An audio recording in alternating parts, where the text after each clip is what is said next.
Hi guys, I know it's been a long time and I do apologise. I've been having this bloody technical issues with the cameras and my laptop. No excuses though, but that's why I haven't really been posting anything. So I do apologise. Forgive me on this video. It might not be up to the standard I normally do. I've had some issues with my camera, like I said, and I've lost some files as well. And I had to transfer from another camera to another camera. Basically, I'm not giving an excuse, I'm just letting you guys know. So that's what's happened. So forgive me on the quality of this video and sound. Shouldn't happen again. I'm on the ball, new to this. So yeah, thanks for the support, and I hope you enjoy the video. Just a video of everything removed. There's the wooden floor on the floor. I put that there because that's where squee's going to go on top of that as well. But there'll be DPM at the bottom of that. And yeah, the metal bars are gone. See, it's gutted out from that angle. There's the other angle there. And I've built a partition wall as well. So it's all going according to plan. Right now, this part here, I'm just drilling holes so I can run the cables in for the wiring process. There's the wiring process now. The white cable is for the power, so it'll be sockets and the underfloor heating power. What's going to be installed with that. This part here is the black cable. The black cable is the lighting part, which all wires to the middle of the wall, and that connects to where there's a plug socket on the left hand side, and the supply runs from there. Removing the wooden panel at the back, and once that's removed, just quickly brushing and then cutting the rest of that lighting cable off. Here I'm just prepping the floor so I can remove that wooden panel on the floor. Well, it's basically like a pallet, so I can remove it really, and then you're going to see expose the boards, and showing you there, and that's where the DPM and the next board's going to go on there, and then the screed's going to go on top of that, which you're going to see. Just quickly sweeping it now just to make sure it's all nice and smooth and level, as there's loads of debris and dust and stones around.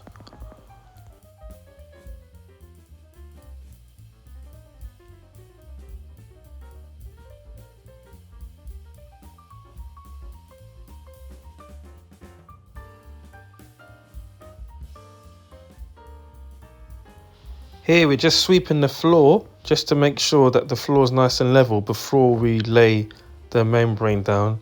Just make sure you just do a good job of it, because when you lay the membrane down, you're going to get bumps, and that's not really good. This membrane I rolled out I bought it from Screwfix. It's 25 meters by 3 meters. So what I've done is I've cut 4 meters length, and then the width's 3 meters, so I just folded it in half and just placed it down just to double the layer. Just mini extra protection really.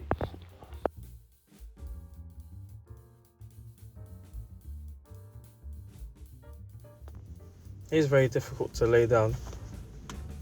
It's easy if you've got two people to do it, trust me. I was there fiddling about with it for a while, but once you get it done, then it's done. And then basically I use a nail gun and staple it down once it's flat, or get it flat at the best you can get it. But yeah, I use a nail gun to staple it down, so it makes it easier when you put the board on top of it, and then when you put your screed and stuff on top as well. This really stops the movement.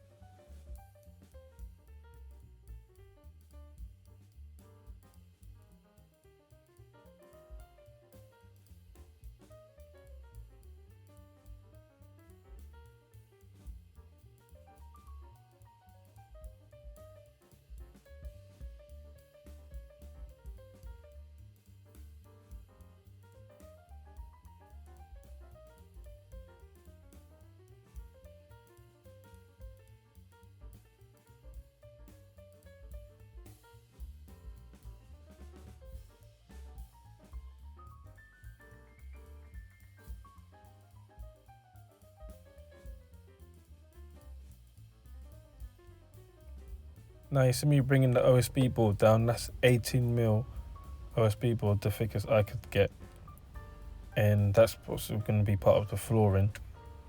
So I line it up and then I place it on the floor.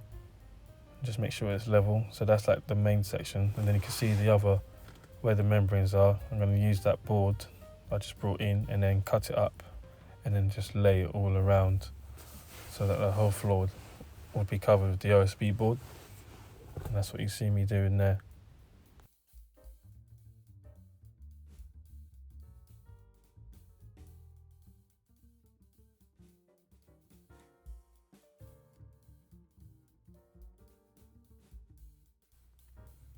Here I've mixed up some screed into the bucket.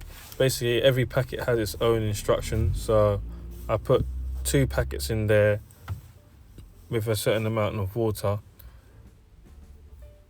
and then basically, obviously there's bubbles there, so we pour water in, and then you basically just mix it. I'd advise that you pour a bit half there, pour water in the bucket first, then pour some of the screed on, then pour water, then pour some of the screed on. Otherwise it just gets too lumpy and it's hard to mix. So there's the concoction there, mixing nice. I'm using a paddle mixer with a drill, and it's easier, so you don't need to buy no special machine. Just use your cordless drill and the paddle, and that's basically it really. And just keep mixing until it comes to a smooth paste. Better for it to be like a bit more watery than too thick.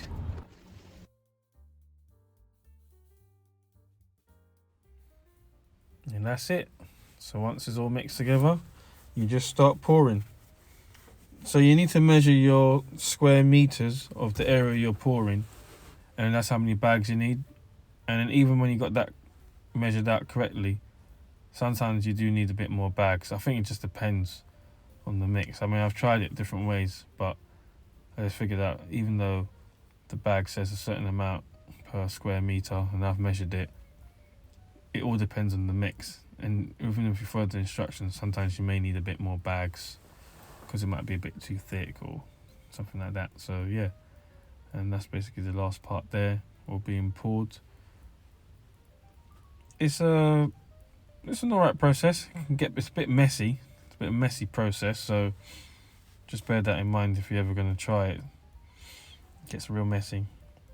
I've got that little spatula thing there just to lever everything off, and there's wood there to hold it so it doesn't spill out at the end, and that's it.